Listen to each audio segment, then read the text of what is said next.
Welcome back, everybody. Yeah, we're back. This happens to be your favorite podcast on the interwebs, on the internets. We're back like flapjacks. We're back like flapjacks. We're, And if you don't know what those are, they're pancakes. we're back like Jack Black. Isn't a tortilla kind of a pancake? Uh, yeah. Is a taco? No, is a hot You're like, dog a which one taco? is it? Hot dog's a taco. I think we had hot dog's a taco, It's and either a taco or a sandwich, but it's it the can't be classic, both. the classic tale, the discussion that stumps all a. Like the is water wet one. Yeah, it just we'll never have the answer. Is Kind cereal of funny how soup? there's like silly things like that are conversation starters. Because as much as people would be like, that's fucking stupid. It's like, well, I mean, you saying that is what makes it a conversation. Because then someone across the room would be like, nah, dude, like what is wet if not like if not like the presence of water like on something, like it's the action after water has it's like becomes a conversation out of nowhere, even though it's like no. My favorite parts is like when someone chimes in, scientist here, and then tries to give a science breakdown. Like, so water actually is not wet, and then say, well, I'm also a scientist, and I say water is wet. You be messing with our lighting. Yeah. Yeah, dude, I mean, science is only employed because there's other scientists out there trying to prove them wrong. But I mean, that's their job, right? That is their job. I do love those questions, though. Those questions really do, make you ponder life, and we should really just stop asking any other questions and start asking the real ones, like I mean, we got to start asking thought-provoking questions. Yeah, like, and those are thought-provoking, even though they Yeah. might not be provoking like super productive thoughts. They are provoking thoughts. like, stop asking questions about the Super Bowl halftime show. Start asking if bologna's a hot dog pancake. I mean, that you can definitely ask that. Hot dog pancake is crazy. Start asking the real questions. But I mean, is there any questions to really have about the halftime show? I mean, I feel like it was a pretty clear message. I feel like did you see like the circle, X, and square and triangle? Yeah, no, I got it. Apparently, during one of the scenes, there was like the different shapes were lighting up, and if you like put the sequence together, it's like one of the old GTA fucking cheat codes. That you would like type in like circle, circle, X squared, triangle, X. Like if you like go through that sequence, it was the cheat code for full health and max armor.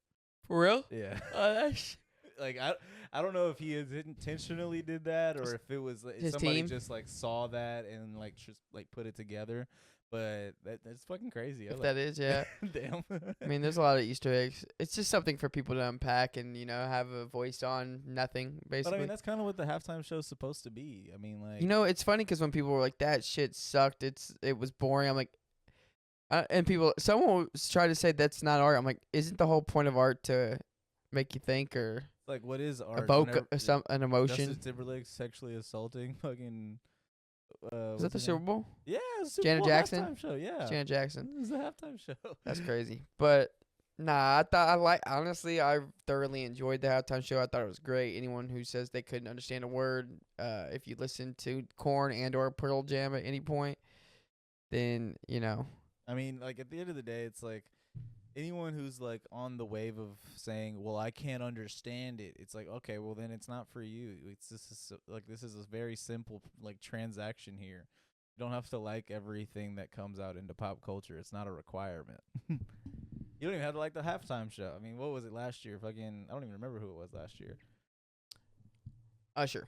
Usher. It was Okay. Usher. That's a bad example. I feel like that was probably a good one. I did honestly. People I didn't watch it. Honestly, you gotta come to just accept every year.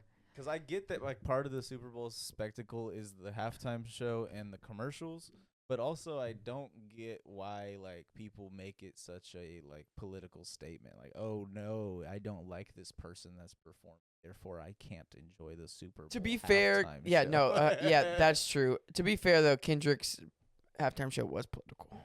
In itself, it I was meant political. like from the viewership level, where it's like people will get political about it instead of just like being able to enjoy it. By that I don't mean like get political about like what he's saying. What I mean is their own internal politics will trump that of a performance. They're not looking Yeah, at it as, hey, let me take this performance in. They're taking it in as like, I have these preconceived notions about either whether you go talk like the racist route or you talk about like the I'm a Drake fan route or whatever, like people are just haters. whatever you have staking your claim in this. Like the only reason to say I don't understand it or turn this shit off is clearly on some hateful shit. Like you're not going into the performance taking it in for what it is. You have these different political ideologies about the performance going into it, so you can't even enjoy it. Someone didn't like Usher's performance last year. I love that too because he played a lot of hits. There were some people who didn't like the Weeknd's halftime performance. Again, I thought that was a good one when they did that. But give me 1 second. I'm gonna deal with my dog because I don't think she I knows gotcha. what she's doing. Okay, Here we go. she decided to chill out. She listened. She heard you. She's like, "Wait, Dad, no." There we go. You're busy. She's cooling. All right.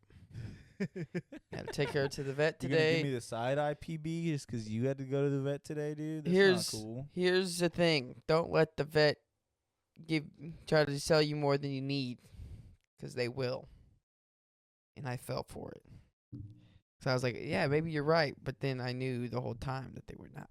Yeah, Daniel was It was a new doctor, that's why. I had gone to the same vet and then they moved, so it was a new Daniel got vet. to be a middle-aged white woman at a I mechanic didn't. shop I today. didn't. Oh, what you mean by them trying By to take them advantage of taking me? advantage of you, Yeah, 'cause it was a new veterinarian, and then I already told her all the stuff that we had already gone through with the previous doctor. She did not listen at all, and then continued to still, try to do all the same shit that I already went the same process, and then prescribed me more medication that was not necessary because I tried to tell her what the problem was, which it ended up being, by the way.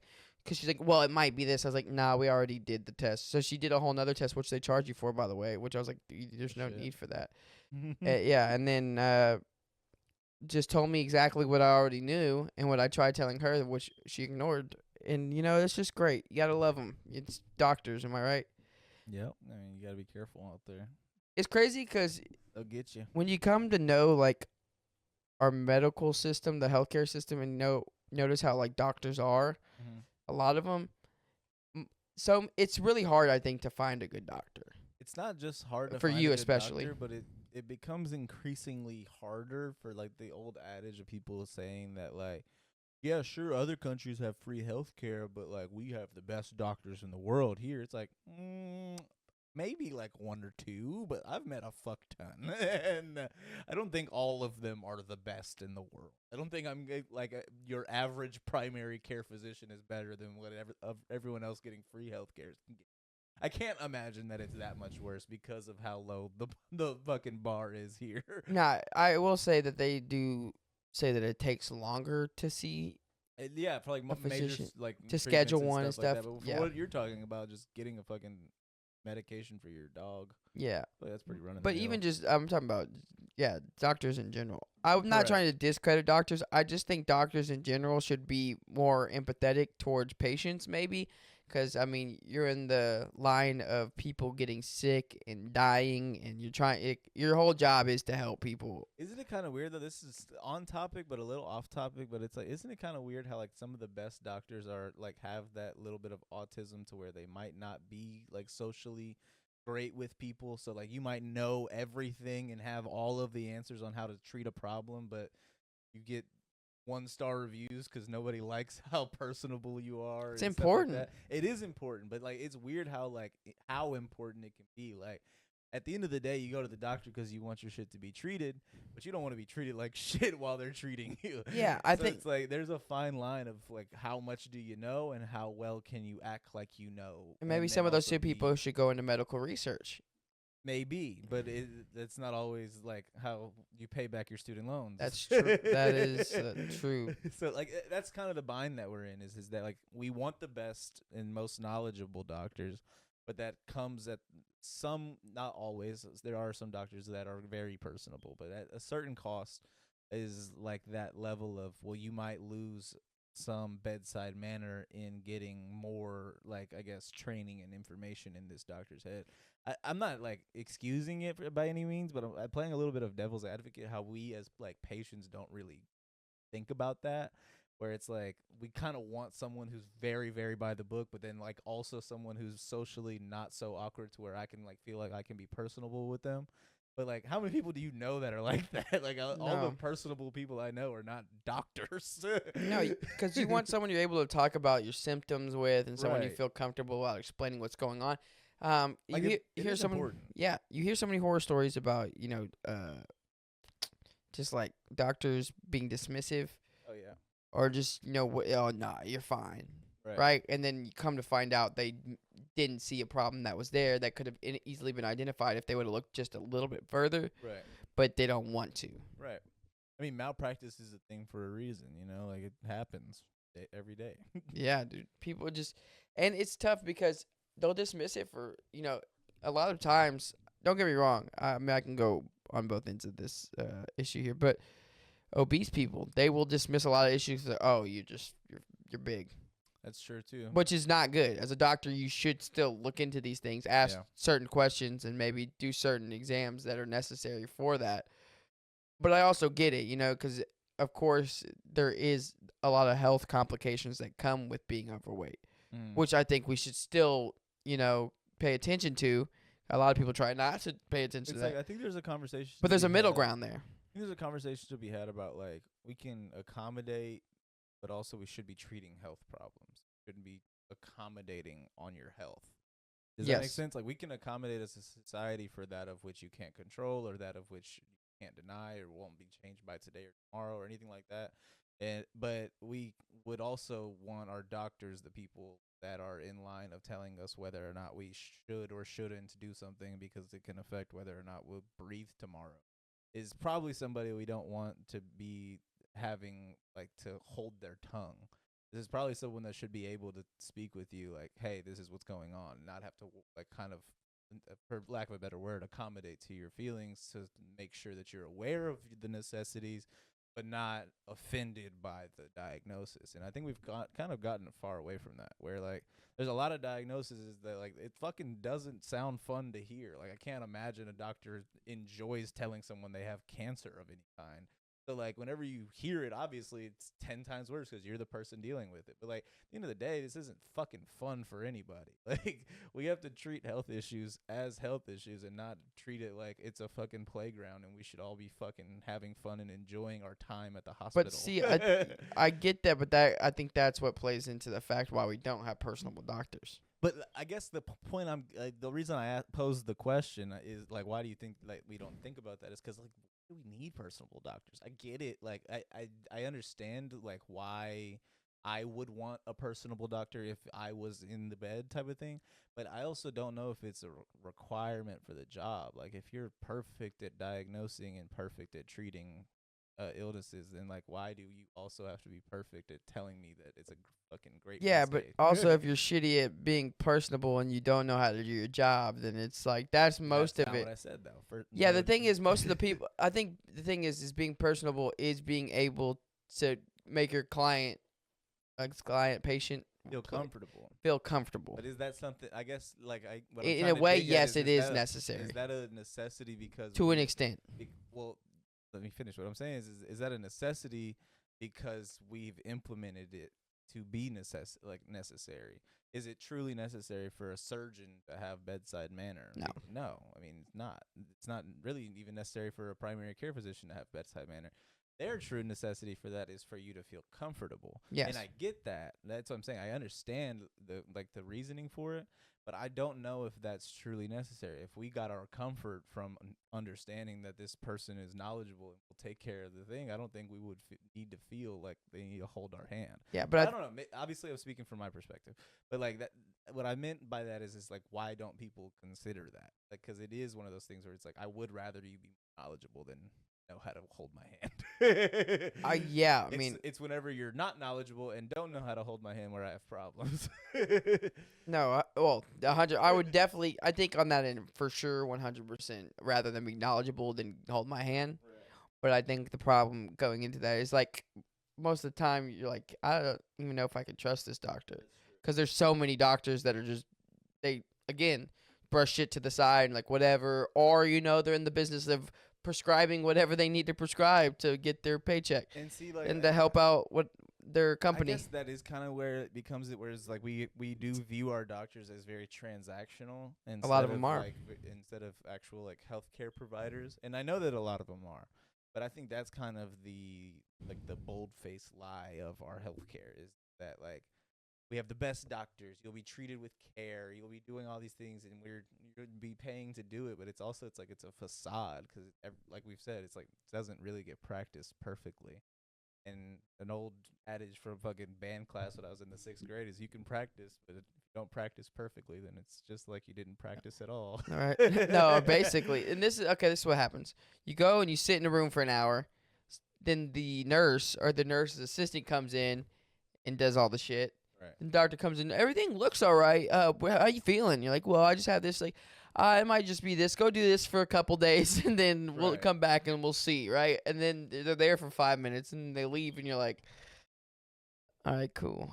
Yeah, and that's a bad like experience, I guess. But like in that scenario, that's what I'm saying. Is like it's a bad experience because of like how we've been trained for our customer service to be to a degree. Like you get all of that like bedside manner from the nurse. So you don't Not really, even. I mean, most of the time. It's most of the time. If you're getting bedside manner, it's from the nurse, not the doctor. But it's also Kinda what I pretty meant. common, like, occurrence where people will say that nurses are rude. That's true too. I mean, I'm not saying across the board if it's a nurse then they're gonna be fucking awesome. But I guess what I am saying is that if of your experience when you go to a doctor, usually the nurse is the one that's more personable with you and like asking you how your day was, and then like you said, the doctor will come in for 5 minutes, tell you this is what it is, what I think, here's a prescription, get out of here. Like that's what I meant by that. In that like scenario, the nurse will usually be the more personable one. Now, of course, there's some people that don't like their job, and that's clear.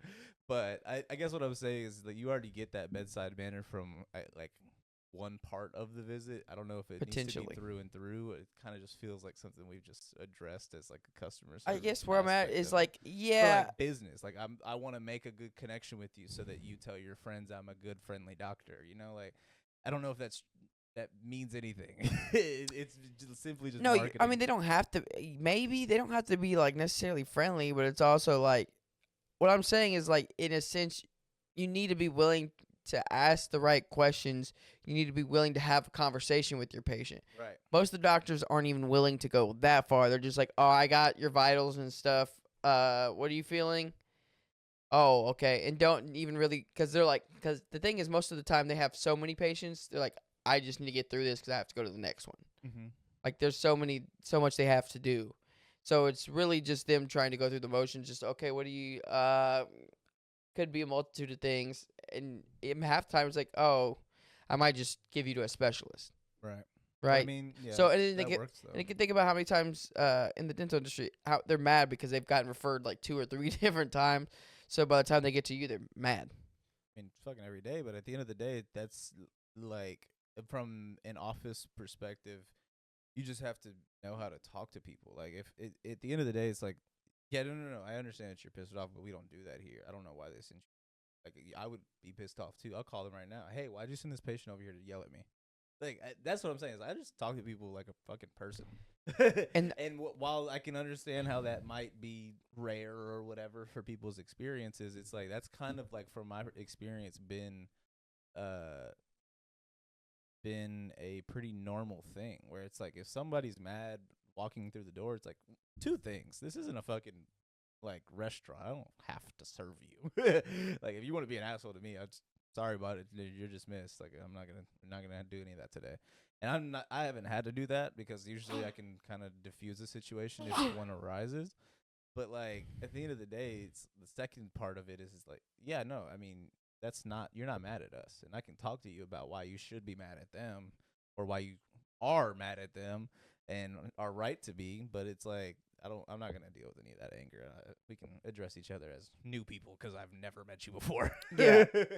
Kind of what I was thinking about that though is more so that a lot of the times it does happen where people get sent to a place and they're like, well, I don't know why they did that. Well, yeah, and I get how frustrating that can be whenever it comes to like, well, I took off work. It's like I understand, but it's like there's nothing I can do about that because we don't do that here. In the same way, it's like in the flip side, it's like we have to send you somewhere else. It's like, well, why can't we just do here? It's like, well, because you have, and I can go through the fucking motions with you. I can tell you exactly why. You're gonna still tell me that's bullshit at the end of it, no matter what I tell you. You're gonna be like, that's bullshit. I took off work today. It's like, I apologize. I will say no one should feel necessarily entitled to any of that. Again, going No. back to like bedside manner, no one should feel entitled to that. What I am saying is that there is a point where in order for the doctor to get all the information they need from the patient and for the patient to give all the information they need to the doctor, there is a midpoint where Right. they do have to kind of be able to get that out of the patient and the patient feel comfortable enough to talk with the doctor. Right, but I Or think it should be like sometimes the thing for me too is that a lot of the time the patient doesn't know what the fuck's going on. They don't know what questions to ask or what to really tell them. They're not really well versed. They're just like, I'm in pain. clearly, yeah, and it clearly does like the conversation changes depending on the type of practice. Like you're talking about like a hospital versus a family like physician or something like that. There's a lot of differences in the field of medicine because the field of medicine is so varyingly wide. But what I'm really trying to say is like, why don't we view doctors in the same way?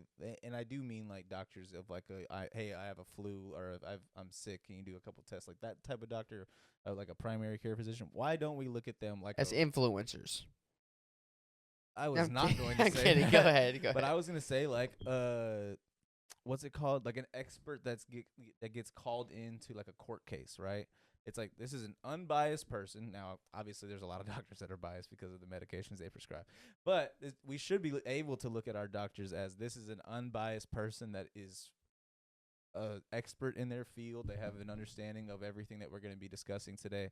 They're going to look over the facts of the case, and then they're going to go over with us their opinions on the case.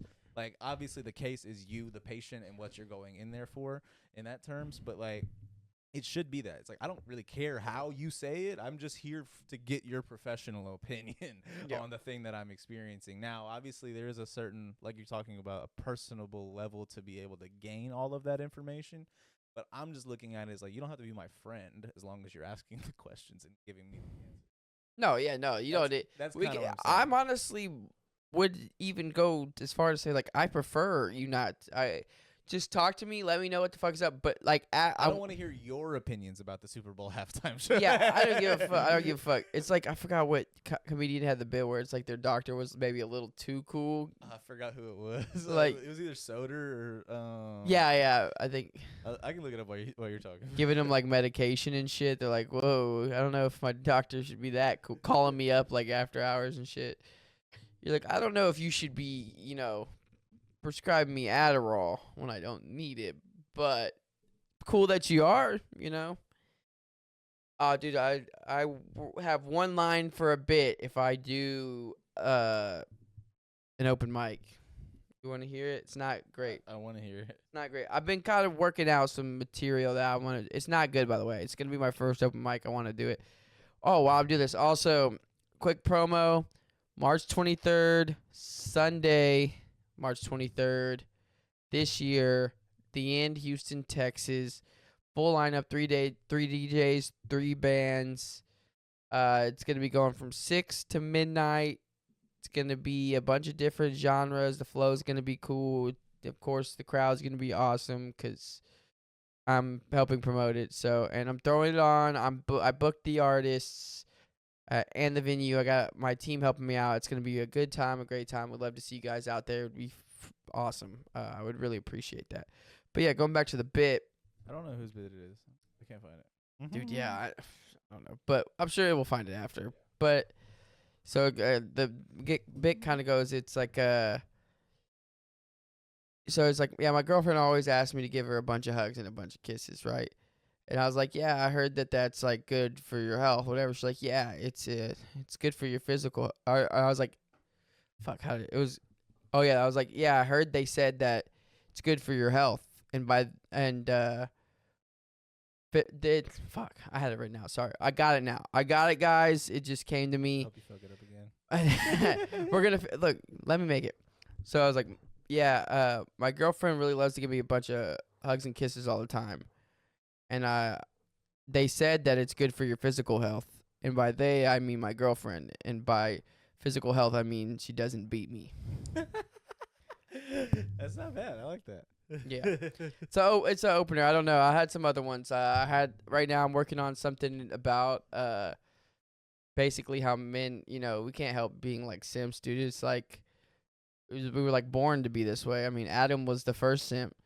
They basically talking about how they try to say like the forbidden fruit allowed them to see that they were naked. I was like, nah, that hoe Adam knew the whole time.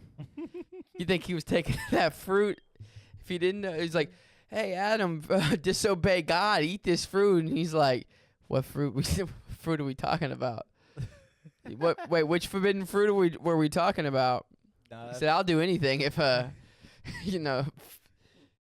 no, we can see each other naked. I feel like if you're going the simp route, though, you could just do something like, men can't help being simps. Even back to our creation, Adam was the first simp, if you guys didn't know. Yeah, it's back to the beginning. Who else would give his rib to create another person and then also use that person as a means to betray their God? Yeah. Who else would risk eating the forbidden fruit? You know what I'm saying? It's like, who else would take a rib of theirs and use it to one day fuck it? He knew she was, dude. He knew they knew what was going on. Oh shit, we're naked. She's like looking. He's like, yeah, I didn't know either. That's crazy. Yeah, God didn't give me the ability to notice that I was naked this whole time. What if Adam was the serpent? And he was tempting Eve with the apple.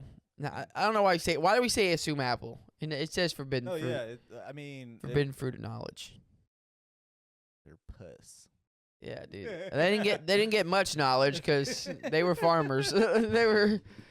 If the only knowledge they got was that they were naked, that was a pretty shit deal. If you had shit though, that honestly nobody talks about that, but like they ate the forbidden fruit, got immediately punished, and then the only knowledge that they got was a life filled with raising incestual kids. Yeah, dude. I mean, there wasn't much knowledge to be given. They got the shit into the deal for sure. Yeah, I mean, to say that there was ever a non-shit end of the deal, I mean, would be to say that you know what it was like before. Like, oh, this is pretty good now. It's like even the story of the Garden of Eden is it's not told from Adam's perspective, yeah, or fucking Eve's perspective. It's just, and since now we're in ruins, this is clearly what happened. It couldn't have always been ruins. Be real, guys. One day it was perfect, and then someone fucked it up. Yeah, maybe they were tired of the shit and they were like, "Fucking eat the fruit, dude. It can't be any worse than this." The snake's like, "Eat the fruit." And like, oh fuck it. Like there was no. We're like, he tempted them. He's just like, no, it's pretty good. You're like, dude, life's pretty shitty right now. I'm not gonna not listen to the talking snake. Bro, why am I asked to the leaves? What? Like this shit. It's got to get better than this. The last running water I had was in the year negative 18,000. But it's like the whole idea that it's like it's two people like, oh, you ate the fruit, we gotta create civilization. So because he created life and shit, so there's just dinosaurs and shit is hilarious. Yeah, it created so there's just a bunch of trees and. I mean, scientifically, wasn't it just fucking like amoebas and bacterias at first? If you're thinking evolution, but like if it's Adam a bacteria and Eve an amoeba, and they came together in the garden of like someone's fucking gut biome. And that was it right there. And civilization was created. Oh yeah, dude. Yeah, they skip a lot. It was definitely some incestual shit. And they're like, and then thousands of years later, you're like, what? Like, wait, how'd these kids get born? There was Cain and Abel. There was 2 dudes. Right, but then it's like one killed the other, and then another woman just appeared. No, that's his sister. Yeah, we're like, no, there was no other ribs being taken and other women being created. Did God just create more humans? It was I like, mean, arguably this is maybe getting blasphemous at this point, but is Adam and Eve fucking like incestual? Because that's his rib. So like, if she was created off of fucked the himself. DNA of that rib, It's him. bro. It's fucking predestination. It's him. He fucked him the whole time. So if it was though, like, sorry for all the Christians. This You might not have fun on this episode. probably turn that shit off. But I really am curious. Was there a point where God's like, oh, this is just getting out of hand? It was like, I'll create some more. I'll create more. Because there was the whole Tower of Babel, and God was like, oh, no, you're getting too close, and separated everyone and gave everyone different. Like the Noah's Ark thing. People are not listening to me, so I'm gonna kill them. Yeah. That was during, no. Was that Sodom and Gomorrah? The story of Gilgamesh too, right? That was like Sodom and Isn't the same Gomorrah and shit? shit. I think that was all the, was that not fire? That was the flood, right? I think so. Or was it the plagues? There was like a bunch of Who different shit. knows, bro? It's You know- all fake anyway. But no, this actually, I'm glad I said that bit because I kind of wanted to get into this shit where I was thinking about it. I was like, when you think of like traditional and conservative values and shit, even when it goes to like God and religion, it's like, I was sitting there thinking about it the other day. I was like, do they all just live out of fear? Is like their whole existence based from fear? God-fearing Christians. It's part of their religion. Yeah, like, so like from there, their whole life is lived based out of fear. Arguably. With I mean, because it's like when you think tradition and traditional values, right? It's like you don't want change. It depends. You're scared of change. Change scares you. I think it comes down to like You fear what that means. It comes down to the argument of intention, I think, at a certain level, because like there's like the whole concept of, are you a good person because you think that you can create good in the world, or are you a good person because your beliefs are so strong and you only want to get into heaven? Is this like do you think this is a job interview for you to get through the golden gates, or are you truly a good person? You see how the difference is like you could be doing acts of service and be pretending, and at the end of the day, someone's still receiving that act of service and it could still benefit their life, but your intention is different, if that makes sense. You could do that same thing without ever intending, okay, I hope God saw that one. Whenever he tells me about the scroll of things that I've done bad, I know that this thing that I did will be able to outweigh something bad that I've done. And it's like that viewpoint exists, I feel like, in a lot of people that are really strong believers in minds. And it kind of clouds the idea that you're truly doing something for someone else, for yourself, or anything like that. Like you're at the gates, Judgment Day, and then they're looking at the scroll like, honestly, you're gonna have to go to hell. Like, no, dude, but did you look? No, Not look. enough thoughts and prayers on here. Actually, I saved that guy that one time though. Yeah, but you also did murder. No, but I repented my sins. We don't. That was Bruce. Like, people don't forget. You said what? That was Bruce. That was a Caitlyn Jenner joke. Sorry. Oh shit! Yeah, that wasn't me. I ran over No, God, that was Bruce. I ran over those people when I was Bruce. Didn't that count for anything? I transformed. I'm Blessed Woman of the Year, God. Is that on there? No, are you looking at the right I don't know, dude. acolytes here? It just depends. Like I said, it comes down to intent, and you'll never know someone's true intent. They can tell you whatever the fuck they want to tell you. Even if like someone does tell you, no, I only do this shit selfishly so I can get into heaven. It's like you still have to question with yourself if that's true, because you don't know how this person truly lives their life or behind closed doors and stuff like that. So it does really come down to intention, and I think intention is something that's hard to get from someone unless you see it in them.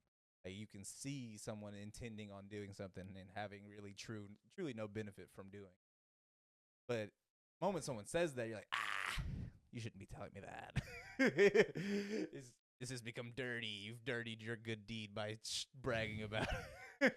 Did you see that? That one was good, dude. Checkpoint. I got it. Yeah, I don't know. But I think a lot of people do look at shit like that. Right, like, a lot of religion, I can't speak for like most other religions, but I can't speak for Christianity because I was born in it. I feel like a lot of Christians do live in fear. Yeah. I mean, I think if you think about it, like majority of people kind of do. Yeah. Because also just Arguably. like extremism on anything is based out of fear of something. Yeah.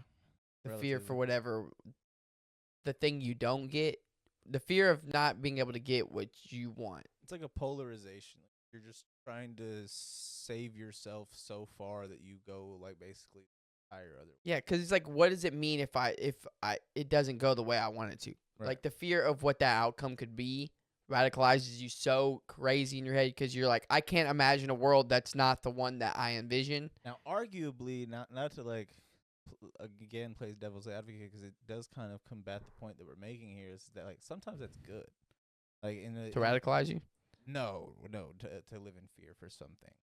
Like to say like someone who suffers from alcoholism probably should live in some fear that if they were to go back to like drinking at the level that they were, that they could fuck up their life in a way that they have in the past. Like that is what I would call maybe a healthy fear, that you kind of like know what you're capable of and Yeah. like are afraid of getting back to that That's level, almost less of a fear, though, and more kind of understanding that what you probably will do. So, but it's more prevention. But then, like, that's kind of the same thing, though, no? Nah, because it's preventing myself from going to hell by that's living in what fear. religion. I was just saying in general, though, like, but religious wise, that would be a lot of that stuff is based out of. But isn't a lot of prevention based in fear? A lot of that, so yeah. that's kind of what I'm And saying. Like, yeah, saying it's prevention. Yeah, kind of point. I guess at that point it would be semantics. You're right, but yeah. Because it's not like semantics. Prevention is like the reaction to fear. I mean, like well, like once something happens, it makes you afraid of it, so then you try to prevent it. And you're not afraid of something that hasn't happened yet, because I mean, even if it hasn't happened to you, you're probably aware of it because of the news or media or movies or whatever. Like you're probably aware of something that, like, say I'm afraid of snakes. I've never fucking touched a snake before. Now, I'm not saying I am, but if that was my fear, it would be irrational, because I've never become encountered with a snake, and I don't plan on it. So like, that fear would still be based in like someone else's encounters with snakes. So it would still be like a fear, but like the way I would like react to that fear would be like preventing myself from going.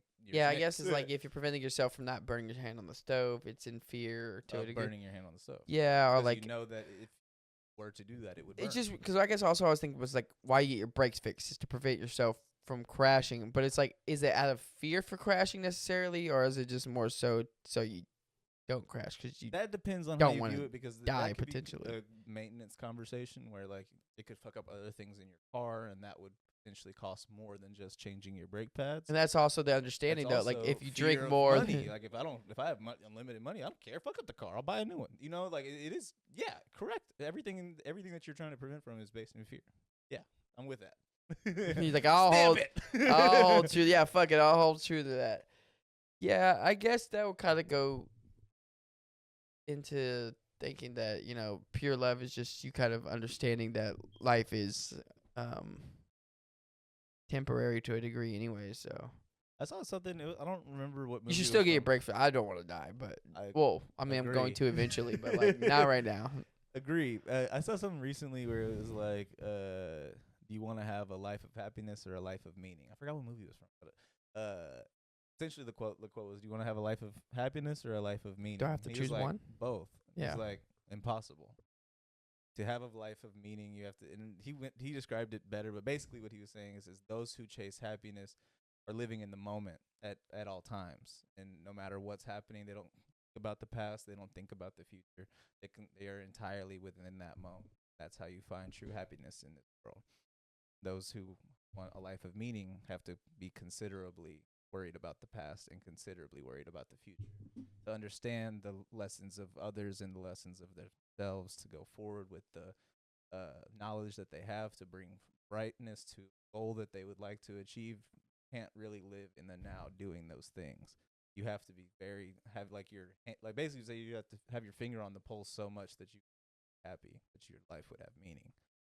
He's like, there comes a time in a man's life where he has to make a decision, and like I really think that is not like true across the board. I think there is maybe a way to walk that line and find meaning while also being happy, but it does kind of make sense about like how it is difficult to balance everything. Yes. Whenever someone's chasing something because they're so career driven, then their family loses their attention. eventually they lose their marriage. But or in the other way around, you'll never achieve that job or goal or something if you get distracted. I mean, distracted in quotation marks, because a lot of those distractions can be like family, love, like a lot of things that are really important in your life, but might be the thing that stop you from getting to that goal that you seek and would say that would provide meaning to your life. I think it goes back into we didn't release the episode because we got kind of doing other stuff and like got busy. But it was the one kind of like talking about like novelty and stuff like that, Yeah. like the idea of the novelty algorithm and the book I was reading. But it's like it depends on what you decide is like greatness. Yeah. And what you just because if you're objective driven, right, and you're like this is the goal I have to achieve, then yes, right. You're like you're gonna have to make sacrifices because you might not be able to reach this goal if you're doing all this other stuff, right? But if your goal is just to be authentically yourself and do what you love at all times, right? You're going to get where you need to go. Right. Regardless, and it's going to take sacrifices in certain areas, but you might not necessarily have to sacrifice to an extent in which you would if your goal is to reach this really unobtainable thing, because the fact of the matter is once you reach that, there's something else. Yeah. It never ends. Life is a continuous beautiful thing, but I was gonna say hellscape, but that wasn't what I was really thinking. But it can be. All right. It's not what I was thinking. I saw something else though. It was kind of along the lines of like, I mean, you asked for this. Basically, it's like whatever you're doing in your life, whatever problems that you have, it's like you can understand that like these are the problems of which you asked for. Whether it's your job, well, you applied for this job, so I mean, like there has to be things that you went into this understanding. Don't take what he's saying out of context. He's not. No. I'm not saying that across. Like I said, Yeah. not across the board. Yeah. But like, and this isn't even my fucking saying. Like I said, I saw this online. But what I was gonna apply it to is like the idea that like you, like once you get to a position and things start to feel overwhelming and are finally doing what you want to be doing, but it's hard to like find the happiness doing that. It's like you have to remind yourself at a certain point, like there's other people out there that have it a lot worse than you and would be begging to have the problems that you're currently experiencing. But you don't know how to really address that because you're so locked in on it, or you're so, I guess, like you have your blinders up and you're just not paying attention to everything going on around you. Awesome. Very good stuff. Very. And we'll take a pause. Give us a second.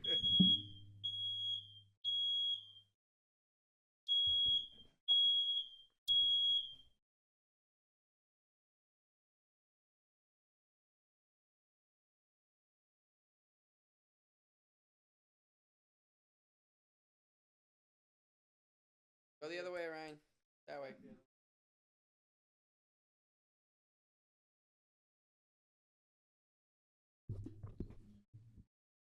All right, I had to take a quick break. We're back. The fire alarm went off. There is some cooking going on. We do record this out of a place where there is a house. Not ours necessarily, but.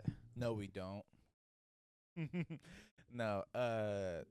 Yeah, the balance of it all, though, and like the weight on your shoulders, it's essentially. It's essentially remembering that like that the problems that you currently have are not forever, and that it's not the worst it's ever been. It might not even be the worst it'll ever be, but like to kind of be appreciative of like the struggle that you currently go, so that you can kind of celebrate once you finally overcome it, and once you get to that place of knowing that it was worth overcoming. You know. Yeah. Like it is a different destination for everybody. So like no, it's not across the board, and no, it doesn't really just like seamlessly fit into everybody's lifestyle or good. But what I am saying is that it's not a fucking death sentence. Nothing is. Change your life in the fabric of a day, an hour. Dude, yeah. I've like literally my goal right now is to just kind of try more things. Which is why I want to do at least an open before the end of the year, probably within the next couple of months. Just go and do one open mic at comedy night. Just do. I mean, I feel like those got to be like 5 minutes max that they do. Like 1 minute, like open micers too. Yeah, that's true. I'd probably want to do. Like, there's a guy at the Riot doing a similar type of show to like Kill Tony. It's called like the 1 minute showdown or something like that, where basically it's more of like competition style. Oh shit! Like so, like everybody a minute. Sometimes I don't know if it's an open mic thing or if it's more of an event where like sign up and stuff like that. But basically, like his concept is it's more like playoff style where everyone goes for like basically whoever's up against each other. They'll each do a minute. Crowd will decide who moves on to the. Oh, that's cool. You show up with like 4 or 5 minutes ready to go, just in case you make it all the way to the finals. And you probably start with your like maybe second or third best one just to hook people, and then you can kind of go through it, keep your best one for the last so you can maybe win or whatever.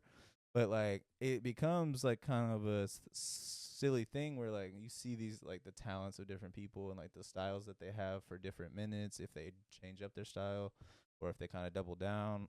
It's cool because it kind of just opens up the market for stuff like that. Yeah, I like stuff like that a lot. Honestly, just like any different take on what is already there, you know, kind of doing things in your own way. I've been watching a lot of this Legion of Skanks Story Wars. Yeah. It's fucking fantastic. Their concept is perfect. It's a podcast, but it's also a competition between friends, and it's like all just like it's kind of like the point system that they have is fucking dope. Like I fooled you, or like damn, I thought that was Dan. It was fucking PB. Oh, it's the one where they're on like a panel. Yeah, it's like the panel it's like thing. 3 Yeah. guests, I remember and then seeing that. Lewis and Big J. Yeah, I seen that. And basically, like everyone writes 3 to 5 stories, and then they'll fucking randomize all the stories together. So, and there'll be like a topic. Say it's like the last one I watched with the Regs on as the guest was the topic was embarrassment. So everyone wrote a bunch of embarrassing stories, mixed them all together, and they would read them out loud, and everyone had to guess whose story it was. So it's just Soder, Joe Liston, Robert Kelly. Yeah. As the Because Lewis is the other Reg. yeah, it was like yeah, it was them 3 as the guests. Usually it's only 3 guests. oh, that's cool. Then. Yeah. That's a good little lineup. But like the way that they do it is fucking perfect. It's very entertaining, and it's perfect for me like while I'm at work and shit. No, yeah, honestly, watching that stuff is always a good time. They're funny too. Honestly, that's I fuck with good them. part. But yeah, I would say I'm in a grateful place. Life is a bunch of hills and valleys. I would say I'm very grateful right now. I'm on a hill rather than a valley. But to say I wasn't in a valley not that long ago would be. I mean, they do say life is like it comes in seasons. I mean, that is something that people Seasonal depression. Oh fuck! That's hopefully not that. Hopefully not that. But I know that does hit people hard, pretty hard. I know there's some people, out there that are going through some depression. And I know it's hard. It is hard. Honestly, just doing anything at this point, life is kind of just. Especially if you live in the U.S. of A., dude. Every day is breaking news. It's killing a lot of joy. Yeah, dude. It's literally, dude. I finally was like, I didn't delete my account because I might, re-download it. But I'm like, dude, I can't keep looking at X. I mean, it's at the point where we're all just making dark jokes to each other. It's all we're all living in dude. A dark it's all comedy. so dark. It's just a bunch of people dude. Every time I get on, someone arguing about the dumbest shit. That is like, again. Let's talk about bologna pancakes. Second of all. The thing is that it's a bunch of bots. Checkmark bots. I'm like, bro, these are obviously fucking bots. It's a lot of bots, a lot of kids with cell phones, and a lot of trolls. It's like this is hell. Half if not 75% of our online like marketplace. Dead internet theories. Just doing a bunch of shit that literally is there for chaos and chaos only. Yeah, it's ridiculous. I mean, it works though, because I mean that it's playing its part. If you are participating, then you're doing exactly what it wants you to do. And if you're not participating, then you're probably bettering your life. So like, it comes down to like how, I guess, like if you are in the trap, there is ways to get out of it, and people will talk about it up day and night. But it's like if you're not in the trap, you're probably experiencing life differently than everyone else that is. Like, oh wow, that's trending online. I don't care. Cared about that. No, I love when I meet people like that though. Like, did you see that? They're like, no. I'm like, that's sick.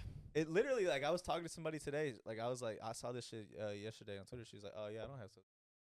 Oh, it just changes the conversation. I'm like, oh, I have to now filter all of the different references I was about to make in this conversation through the fact that you're not gonna know what I'm talking about. Yeah, so I saw in the newspaper. Yeah, like what? Literally, it's like what? Yeah, no. Throw them off. Be like, oh yeah, well I read in the newspaper. Like, what the fuck are you talking about? Nothing. I read. Literally. And like, I feel bad sometimes because I just be scrolling on for like Twitter, laughing to myself at work, and somebody like, "What are you reading?" It's like, nothing. Yeah. Shit posts. I don't Just know. absolutely, it's not important. This is probably the dumbest shit I saw today. And when I say nothing, I'm not trying to hide it from you. Legitimately, I could not describe this. Let me find. I'm gonna read you this. Well, honestly, I deleted it, so I can't. I forgot. But it was this thing I sent my girlfriend, and it was like a little man. It was like 3 women. It was like a shittily drawn cartoon-esque type of drawing, right? Yeah. It was 3 women with the worst Karen haircuts. One of them was like a Elvis like swoop up here. The other one had like a mullet almost type of, you know what I'm talking about. Yeah. Like white trash kind of like vibe to it. He's like, hey, little man, what's that cookie you like? You know, that's how I read it. Like, hey, little man, what's that cookie you like? And it's just like some gremlin looking kid in the door like, Fig Newton. She laughed, but then I showed it to someone else. They're like, I don't get it. I'm like, see, you get out of here. Get out of Get here. out of here. You're dismissed. Shoo. I am displeased. Enough. Get out of my face. But I mean, yeah, no, don't get me wrong. It was the dumbest shit. Like I shouldn't have even. Like the funny thing was, the caption of the post was like, "I sent this to somebody and they just didn't get it, and I don't know what to tell them. I don't know how to explain to them why this is funny." I looked at that. I was like, "That shit is hilarious." I could imagine that situation. Just some kid in the doorway, just standing there like, "Hey, little man, what's that kid like for what?" Just some kid just standing there like. Because you know how kids stand. They just look. Newton. Yeah, just some dumbass look on the kid's face. I like Fig Newton. Yeah. Yeah, like some kid who's probably obsessed with Fig Newtons. Like what? It's more of a fruitcake, but You're a fruitcake. yeah, fuck you. Yeah, who eats those things? I did get some bread. It has cranberries and pistachio. Not that that's related. I just wanted to throw that out there. It was some good bread. I ate a PB&J on it. It was blackberry jam and crunchy peanut butter, so it accented the pistachio to cranberry. Quite swell, if I do say so. Somebody fucking teleport us to the fucking cooking channel. What the fuck are you talking about? Quite swell, if I do say so myself. Yeah, dude, I like. I made a mean PB&J, is what I'm saying. I had a nice panache. It's just what the fuck is going on? Yeah, pish panache. How about that, dude? And the cream. What is panache? Fucking no, Daniel. I was making fun of you.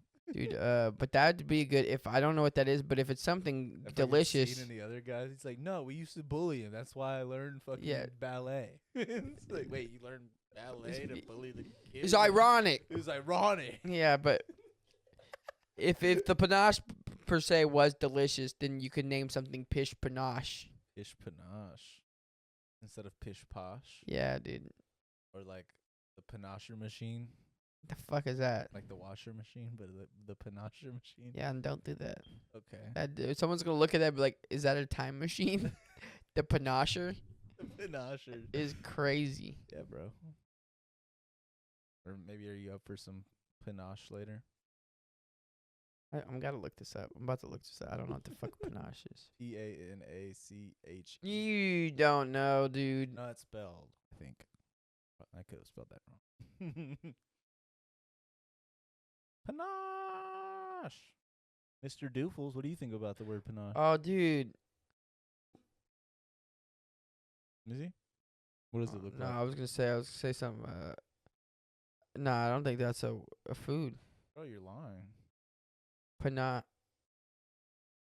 That's panache. Flamboyant confidence of style. I made it. Yeah, you're panache, bro. Is he? Like, Put culinary panache. culinary. All right, but I was gonna say, yeah, shout out Doofles, bro. We haven't given a fucking.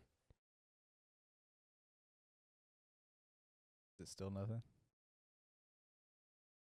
You keep The place called Culinary Panache. It's called that? Okay, well. Panache dinner to go. So All right. I didn't mean Panache to Gastronomy. in panache. That's different. Cafe Panache. Maybe I'm mistaken, dude. Wait, maybe I spelled it wrong. Hold on.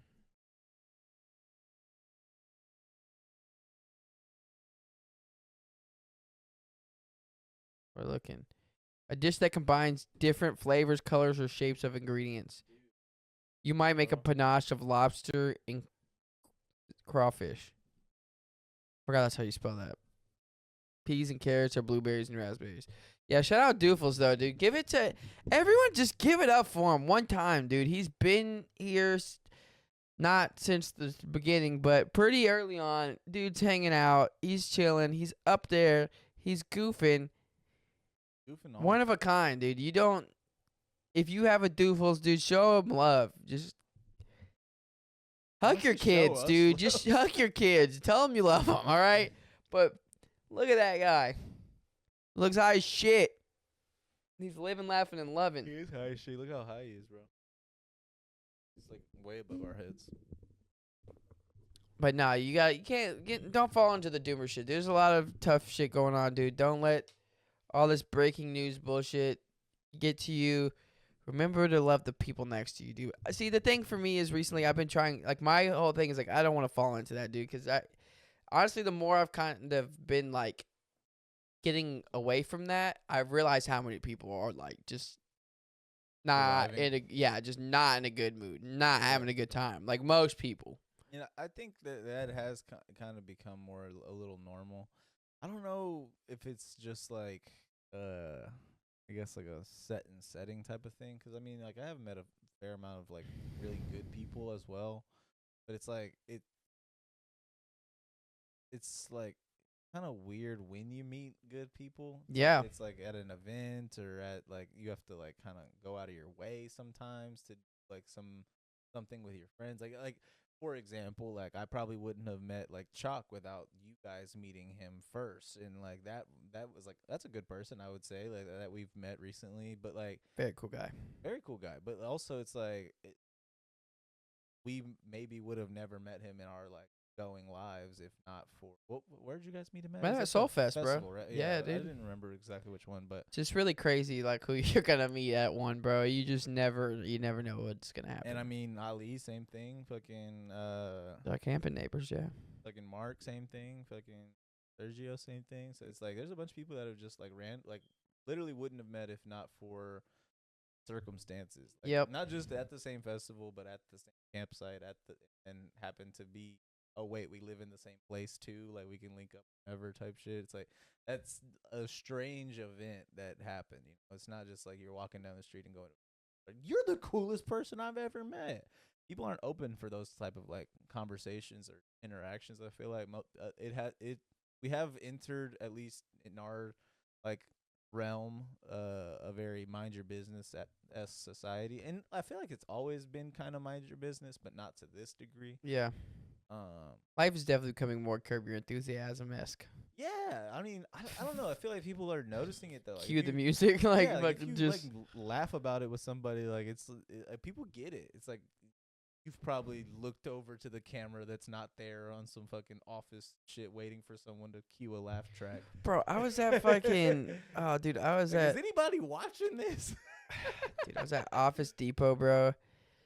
This was a moment I was like, this is one of those moments, bro. I was at Office Depot and I had placed an order for some flyers. So I went up and the lady was like, just looks at me. I'm like, I'm here to pick up some flyers. She's like, four. I was like, yeah, I'm here to pick up some flyers. I was like, she's like, four. She's like, I was like, Daniel. She was like, four. I was like, an event. She's like, four. I was like, dude, you can't say, I'm not going to get. I've answered you twice. You want to tell me what I'm asking for here? I was like, Velasquez? She's like, okay. I was like, you could have just said last name by the fucking the first. When I said Daniel, you could be like, last name. And guess what? Boom, we're where we needed to be. 4, 5, 6, 7. We count. Am I supposed to say the next number? 4, you just get down. You're like, I thought it was a swing coming. Yeah, the fuck, dude. I was like, am I supposed to start counting? The fuck is going on, bro? 3, 2. Is Don't this a let cat? me get to 1. That's what I was like looking around. I was like, It's just 4. I was like, what is happening right now? Yeah, no, dude, that happens to me a lot. I mean, mostly it's moments where like I'm in traffic or I like see a accident about to happen, and maybe it's like a near miss or something. Like, what the fuck? Did anybody else just see that? And there's a lot of events where I'm just like, this is ridiculous. No, shit is good. But then I came back and she was like, yeah, I printed some extra ones out for you. And I was like, what was the earlier shit for? I was like, it's like, what is happening right now? This is fucking insane. Dude, also on the driving shit, dude, I've been on the road. Every time I've been on the road, almost every single time, there's someone who's just been driving in the middle. of two Dude, lanes. I've been seeing that a lot. And it'll just, lately, I'm too. like, you do know that that's not how you drive, right? There's separate lanes. You Dude, shouldn't drive in the middle of I really don't get it. Like, either we have lost the like. fucks to give. Well, no. What I was gonna say is like lost the like requirement for people to go through like a driving test to get their driver's license. I can't say I've been to a DMV in years, I so went I don't down- know how they're adjusting to the times. But there's no reason that people should be driving like this. Like, I get it. People are like, yeah, no, it's Houston. People suck at driving. It's like, we're Let's not not in accept that. Houston. Yeah, We're not in Houston. Yeah, I'm outside We're of Houston. so out far of the city. It's Yeah. outside the city. Why are people still acting like that? like there's like nobody on the road still driving it's like not shit. even to excuse how bad of drivers in Houston there are, but it's just to say that, like, brother, we are so much on a country road right now. Why are you Country acting like road, take me home. this? I would love to go home, but South you're gonna fucking make me Houston. crash into Alabama On the streets. suburbs, bro. Fucking, but though, yeah. I think finding things you love. We've talked about it a lot before, but like really just finding like a hobby of things you love to do, like that shit really brings you closer to yourself. And talking about things you love. Don't be afraid to talk about that shit. That's another thing I realized a lot more is that people are a lot less willing to just talk about life shit. Yeah. All of a sudden, it's a deep thing. Like, when did talking about life become deep? Yeah, I mean, When was that not just a thing that we did I saw like, as human beings? I saw. You could go to you used to be able to go to the bar, bro. Go outside and have a life conversation with some random person. You'd be like, I hell, still do that. and a just lot. yeah, right. And then just leave, never see him again, and that was awesome. I mean, it is weird because like whenever people are like, we used to do this, like I still do. I mean, I know that I'm not indicative of like a large like volume of people, or to say that like this is still a thing that happens. But what I'm saying is that, like, it's weird how will do something normal, like go to lunch by myself on, like, if I say for today, actually, for example, people were in the office like, what'd you bring for lunch? I was like, I usually don't bring a lunch. I just get something that's in the area. But today I was fucking dying. I was tired of shit, so I wanted to and I usually get a fucking cup of coffee at work every day. But that cup of coffee did nothing for me. I was tired still. So there's a First Watch right next to the Sugarland location for us. So I went over there. I went to the First Watch by myself. Like, people were asking, what are you gonna do for lunch? I was like, I'm gonna go to First Watch. I'm just coffee and some breakfast, hang out, just chill. They're like, you're by yourself? Like, I feel like every time I've been to First Watch or anything like restaurant like that, I always got to be with somebody. I'm like, no, by myself. And honestly, a lot of times I'll go to First Watch and just sit at the community table and just chat with the people that are there. Literally, I met a whole fucking group of fucking CrossFit people that were literally they were trying to get me to go join their CrossFit gym. That's classic. During the conversation. Why is that so? That's really classic as fuck. Dude, that's so But it was one stereotypical of those things where, fucking like, CrossFit, dude. I'm just hungover having a cup of coffee here and eating my breakfast. If you guys want to talk, I'm not a horrible person who's like, fuck you guys, I'm here for my fucking breakfast. Like, no, I'll have a fucking conversation with you. I'll even go so far as to make you think that I would want to join your CrossFit gym. I'll be polite and be interested about what you're talking about. I'm not gonna go sign up or even give you a chance, but it's one of those things where it's like, I'm very comfortable in this conversation with strangers I will never see again. Yeah. Yeah. But it seems like I guess I say that to say this, but it sees so atypical for everyone else. But it's like my everyday life. I'm trying to get back into that. I'll go to a bar fucking by myself if I want to go have a drink and watch the Celtics game. Like, literally. Yeah, I'm trying to get back into to that mode. I think it's just also I've been kind of almost exhausted because like basically my entire life has been revolved around being a people person. Yeah. So I think I've gotten burnt recently. Well, burnt out of that, you know. on the I'd still enjoy it, but you know. on the conversation though of like helping others and like being more like what you're saying, like talk about the stuff that's bothering you and stuff like that. I saw something today. It was Instagram reel or some shit like that. But it was definitely a voiceover from something else that was superseded onto like this, like whatever I was watching, like the visuals. And I'm pretty sure, you could tell me if I'm wrong, I'm pretty sure the voiceover was from My Hero Academia because it sounded like Deku's voice. And I haven't seen the show, but I have seen like enough of it to know what it sounds like. But basically the concept is like whoever he was talking to was asking him, he's like, so say your friend needs help.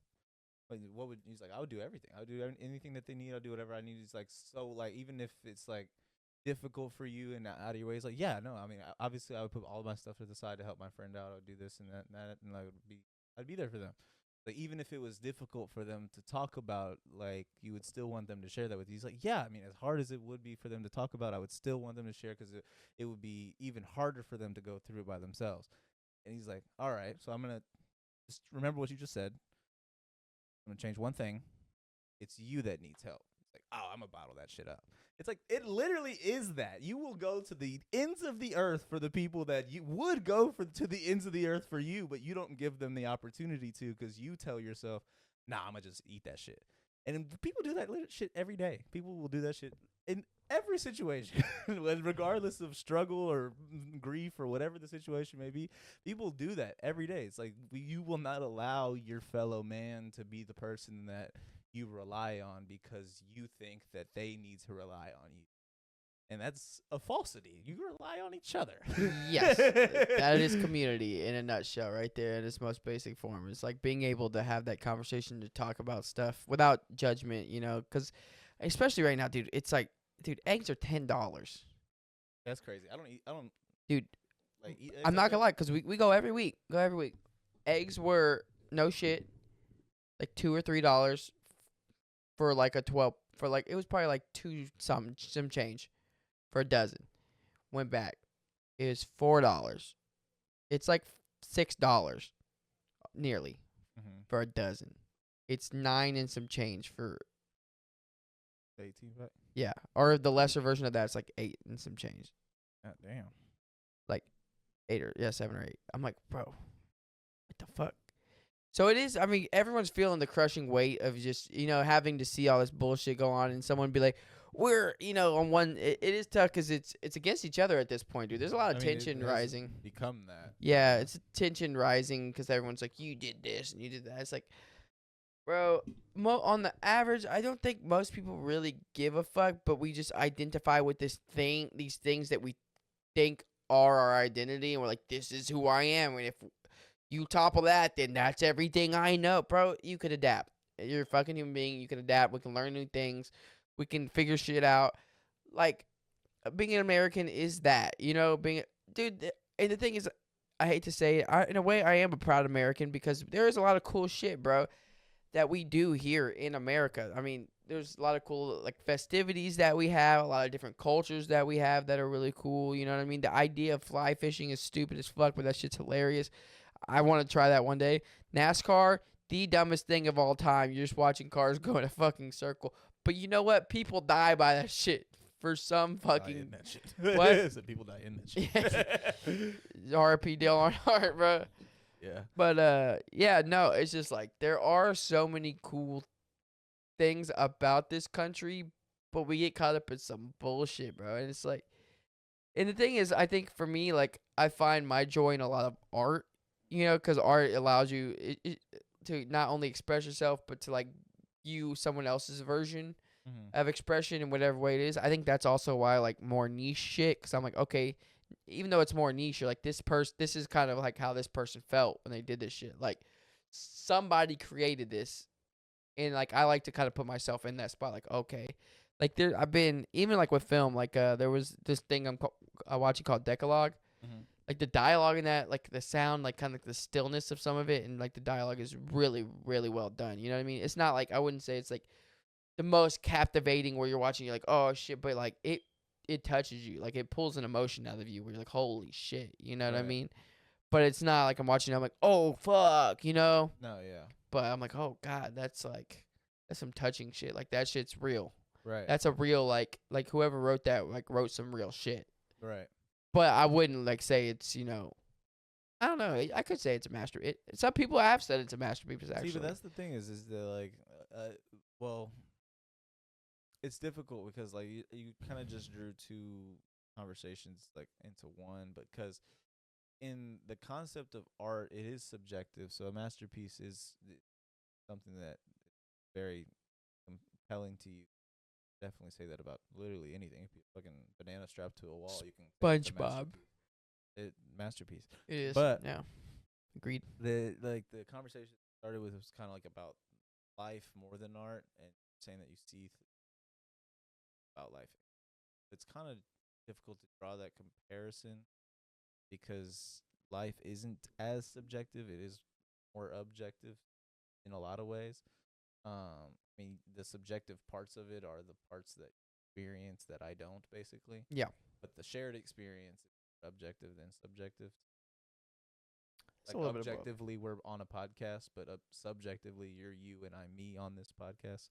So, like, theoretically speaking, it can come together in that conversation, but it's hard to draw parallels exactly because subjectively it might be objectively different.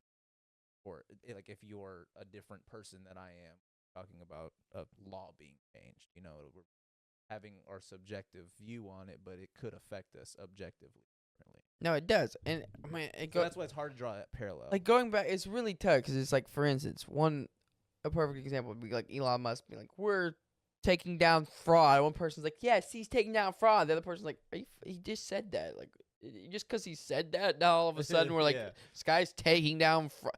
The fuck am I believe? No, I will say this is I will say it's very stupid if you are a person who's the government's scamming us and all this, and then you hear a rich person say, "Oh, I'm taking down scammers."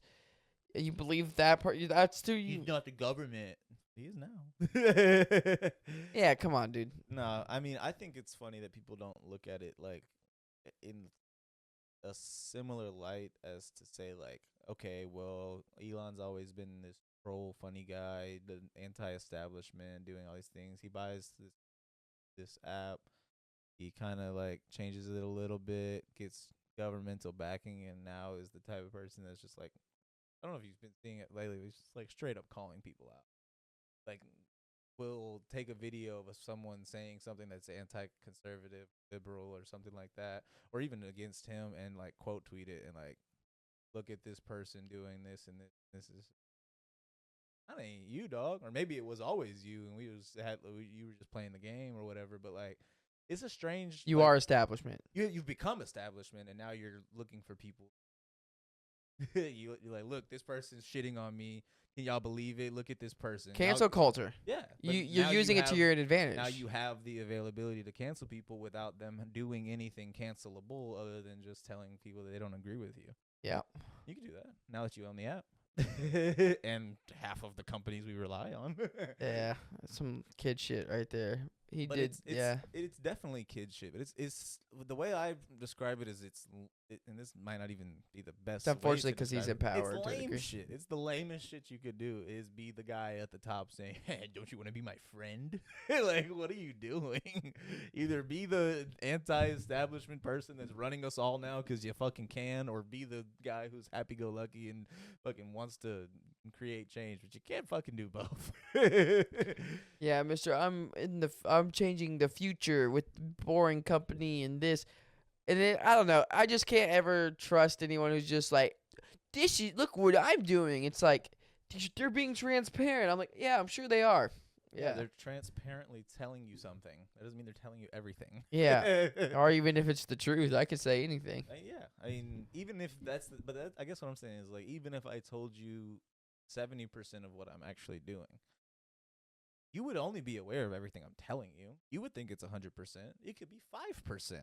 But you would think it's 100 because I'm telling you enough and I'm keeping you updated. Yeah. I'm releasing enough information day after day. That's already been Something released. else. That's already there. Well, I'm saying just something else to keep you talking and distracted. Here's another one. Here's another bill. Yep. Here's another something. Here's another change. Here's another thing. Every day, And dude. It's like you're going to forget about the first one or the second one or the third one. Eventually, you're going to forget about something that I did, and you just going to think that these are the things that you can put on paper, a list that I've done.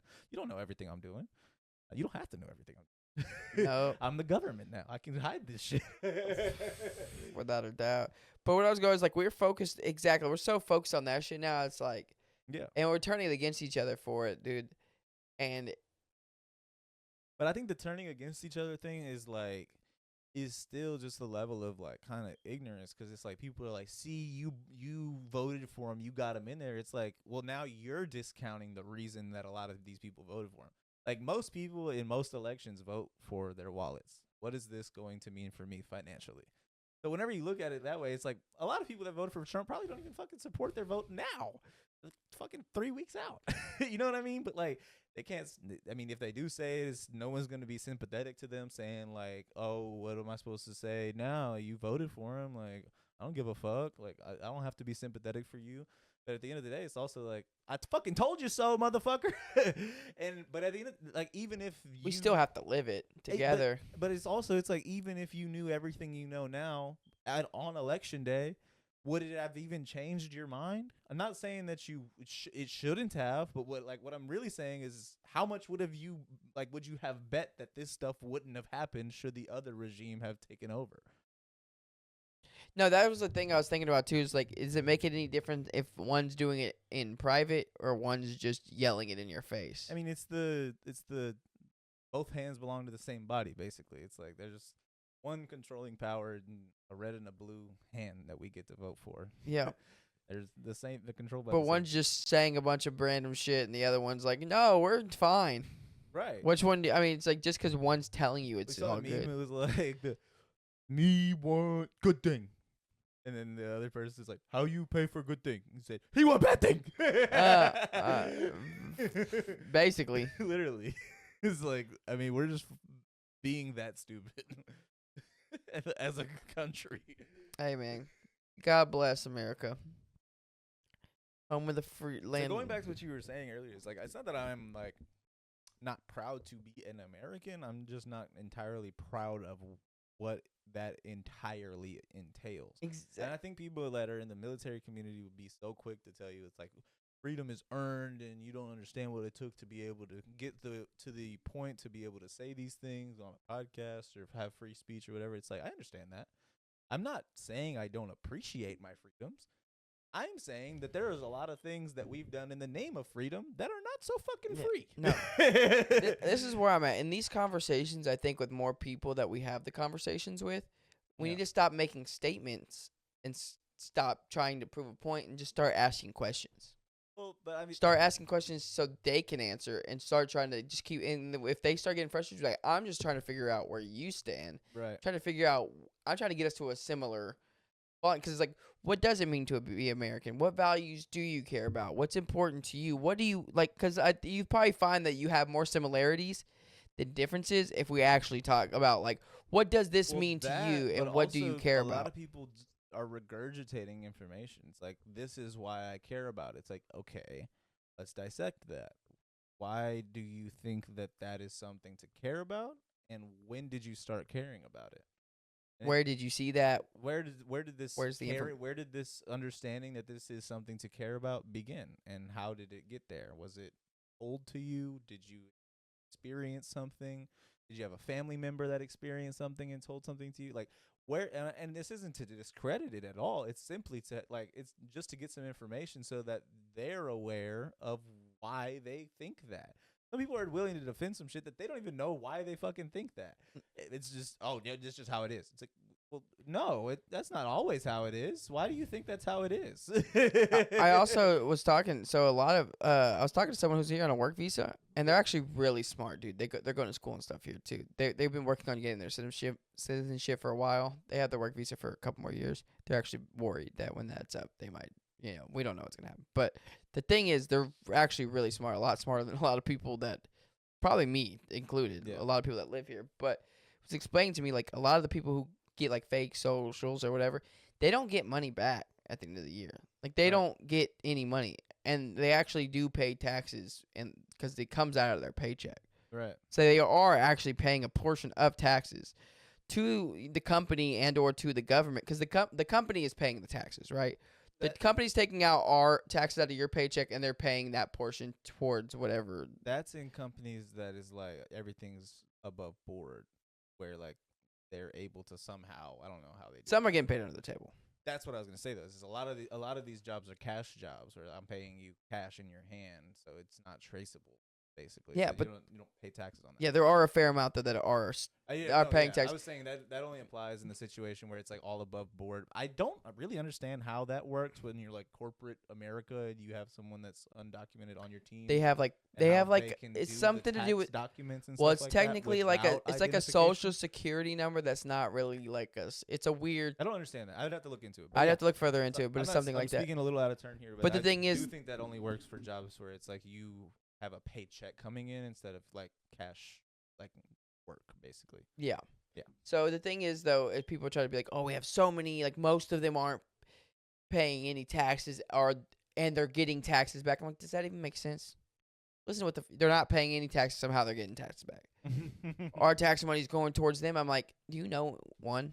Do you name one? Do you know any of them? Have you seen? I know some that's not happening. I know quite a few people that are here on working visas that pay taxes. They don't get taxes back. Right. And they have to pay for their own living. Right. I know, and the thing is, again, it goes back to perspective because some people are like, oh, this and that. I'm like, I know personally people that's not the case. Or you could be like, they're not paying taxes and they're here illegally. I'm like, yeah, are you just saying that because people are saying that? Like, what are the actual numbers? Anyone can inflate numbers and say it's fucking this and that. And go on media. And then you could be like, yeah, no, legacy media, but then you'll believe some other fucking mainstream media source. I mean, I really just don't understand the entirety of people's points because people will say some bullshit like, well, it's not that we don't want them here. It's that we just want them to do it the right way. It's like, okay, well, start 2 places. One, the right way is unreasonably difficult to complete. But that's why you have to ask, what is the right way? Well, no, what I was going to say is I mean, people will tell you the right way is through legal immigration and da da da da. But like, what does that mean? What does that entail? Well, I mean, I'm not asking you. I'm saying you. Right. What I'm saying is like, one, that's incredibly unreasonable given the system in place. But 2, the thing that people don't typically realize is that they're being incredibly hypocritical in that level. Like, none of you fuckers are Native American. And if you are, then you get to say it. But like legit everyone else came here on a boat or on a train or on a something, on a plane, if it's more modern. It's like DEI. You think people are getting hired based? I have never seen that in the world. I'm not gonna say anything about that because I don't. I'd have to look into that like to know the exact like ins and outs, because I think that DEI has its benefits in the way that like it gives more people like opportunities, but I do also understand that there were certain companies like taking advantage of it, like the programs, like the state funded programs and stuff like that. Yes, I will say it's a little bit of a muggy conversation there. I do think that there could have been some like regulation imposed, but instead of outright. I'll say this. At this point in society, do we really need it? Probably not. What I will also say is the way that we're framing it as if like we're allowing just like minorities these positions or jobs based on them solely. That's an attack. It's like the way that we're framing it. That's an attack complex used by politicians. But what I was going to say is it's like you could have cut the funding and not said in some scenarios, like government funded like programs that were clearly using taxpayer dollars for nothing. But like that's the what's the word I'm using for, like that's the portion of it that is basically being implemented across the board, like that the one bad apple basically of the entire program's implementation to a degree. And the thing for me, I'm sorry to interrupt. I just want to say it's like I don't think anybody, or not anybody, most of us really understand the full implementation of what is going on either of those ends. No, yeah. We don't know what it really means, what they're cutting and what that means. And we also don't really know what any of the, or they're like, you see what they were spending it on? I'm like, do you know what that means? Do you know what that was really going to, or do you know what the implications of what we were spending that on is? We don't know any of that shit. The answer is no, but also the answer is more complicated than no, because one, we don't have really any like allocation to understand where this money is being spent. The problem I have is people acting like that's a problem. Not that it isn't a problem. We should have a better understanding as a country of how we can like produce for our society to improve areas that need improvement. Yeah. But you're not going to be a fucking accounting major seeing every dollar spent and every dollar earned and trying to make sure that there's a correct accounting. You're not going to distribute any of these funds. You're not even going to have your fucking finger on the pulse of any of these distributions. You're not even going to watch a podcast that someone does keep their finger on the pulse and is willing to review it with you. No one cares that much. And I'm not saying no one, because I'm sure that person that is going to create that podcast that does that, they care that much. That person does. but they're not indicative for the reality of all of these people using it as a political statement. Everyone's saying this is something we need to pay attention to. You don't pay attention to it. This is a talking point for you. Like, let's be honest with ourselves. And the thing is, I know we're like, oh, society's about to crumble. I don't think so. I think we're about to just shift the entire way the that, energy's about to shift. dude, we're in the new fucking We're in the meta, Aquarius, or what's The age of the age of Meta-Aquarius. Meta-Aquarius. Meta-Aquarius, dude. We're in the age of the Don't let- Meta-Aquarius. Don't let Winton get a hold of that. The Meta-Aquarius, bro. He's Afterlife 8 bite or something now. Yeah, bro. He killed the He yeah. Galaxy God. Galaxy God, dude, that shit was hilarious. But yeah, dude, it's like no one is looking at that shit. Like no one really knows.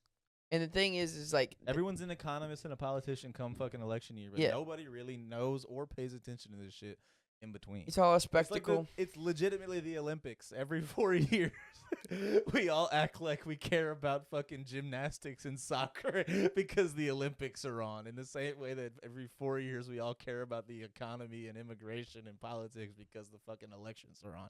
It's fucking programming. And I did want to say, like, even before they said they started cutting all this shit, though, I will say is we're like, well, what about the aid and shit? I'm like, have you seen the last few years when shit's gone wrong? Where was the aid? Legitimately. Hurricanes and shit. Yeah. When Dickinson got tore up, I don't remember there being much aid out there. There was I mean, communities there building was- shit. There was some that our national disaster prevention and what's the word after prevention? Like not after prevention, but like once it's happened type shit. Not recovery, but you know what I mean. Like that scenario that we have in this country is completely flawed. And I mean, we saw that with the LA fires. It seemed very. It's before we really made too Get many. my tinfoil hat on. But seemed very much. What's the word I'm looking for? Orchestrated.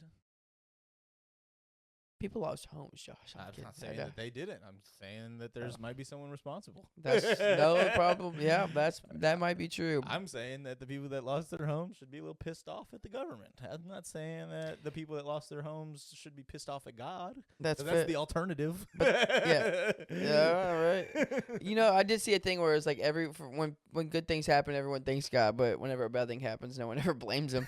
Right. You're like, oh shit, who what? All part of God's plan here, hey. They're like, oh, I lost billions of dollars. yeah. It is crazy because it's for us to act like everything was already good. The thing is, things might be crazy and hectic right now, but for us to pretend that things were just great before is Well, already. also it's like that. This is really where the tinfoil hat comes in. It's more so just like to know that Google's a thing, and you can just type in "Smart City LA 2028," and you can just type in the monorail that they want to build and look at the locations where they want to build these things. It's like, kind of lines up with the fires, no? Not entirely, but like, kind of weird. I mean, rabbit hole, look into it. But it is there, dude. It's like, it's one of those things where you're just like, all right, well, no, I'll just go back to acting like Google isn't a thing then. No, that's what you can look up a lot, especially a lot of shit is public documents. It really is tough. Information even on Google and these sites is very much like altered and agenda based depending on like your search history and stuff like that. But like it really just comes down to why are you paying attention? 'Cause we don't want you to pay attention. You shouldn't be paying attention. We'll do everything we possibly can to get you to stop paying attention. No, yeah. Even if they're telling us to do honest shit, we don't even know what that really means. I mean, literally, It sounds good, but every major fucking release of information has been right on the nose with like pop culture. Last administration, aliens are real. This administration, we're gonna release the JFK documents. It's like they're just fucking keeping your finger on the pulse of the conspiracy theories and releasing them one by one so that you keep us interested. what's the next big reveal? Find out next time on. Once George Bush dies, yeah, he did it, guys. Right? You're like, oh fuck. We contractually couldn't tell you while he was alive, but now we can tell you. All right, I'm trying to eat dinner. I know you gotta get to bed. What time I'm is it? getting hungry. Like almost 10:30. That's what I'm saying. Time flies, Yeah. dude. Love you Some guys. bullshit. Don't fall into the doomer shit. Stay alive. Keep pushing, dude. We're a team. We're Americans. And Americans means fucking all of us. Fuck all that other fighting and hoopla and you're on this side and I'm on this side. Fuck all that bullshit. One nation under God, indivisible. I like that whenever you're talking to the camera, you're looking at yourself instead of the Okay, camera. I'm just like, I'm looking at the screen. We have a screen right there. Yeah. With liberty and justice for all. That's the pledge of allegiance that we did when we were kids for whatever reason. If that's not brainwashing you, I don't know what it is.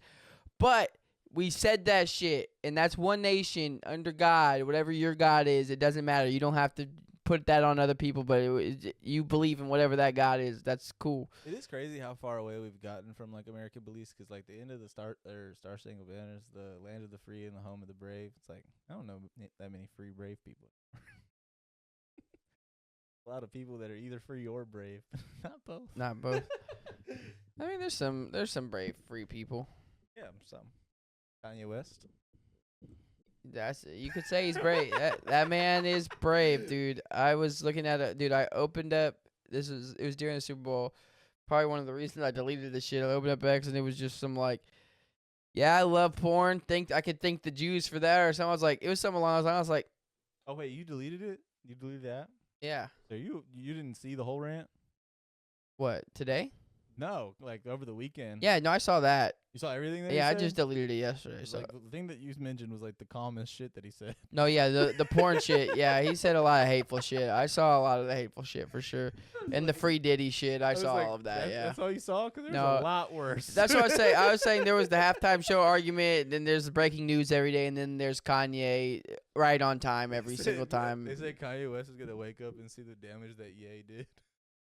Dude, I'm like, is this another episode? Like, what is Got happening? an album coming out. Yeah, that's what I was thinking, bro. Just fucking going off the free Diddy, bro. Chill. I'm going to go save Kodak Black. Shut the fuck up. Why was he in the middle of the road eating chicken? I don't know. I mean, that's a whole conversation. What is of going its own. I'm like, I'm just watching. Tapping with Florida for that one. Yeah, it's just a whole nother TV show. I feel like I'm watching at this point. It's like, holy fuck, this is the ultimate brain rot. I need to stop. I mean, it kind of has become that. Yeah. But either way, you guys have a great week. Wrap we it love up. you. We'll find another fun episode here shortly. We got a couple guests coming up short over the next couple of weeks. Homie Chalk, homie Chris, bunch of other homies coming up. We're going to lock in some guests. We're going to get them going. But stay tuned. See you guys soon. Y'all take care.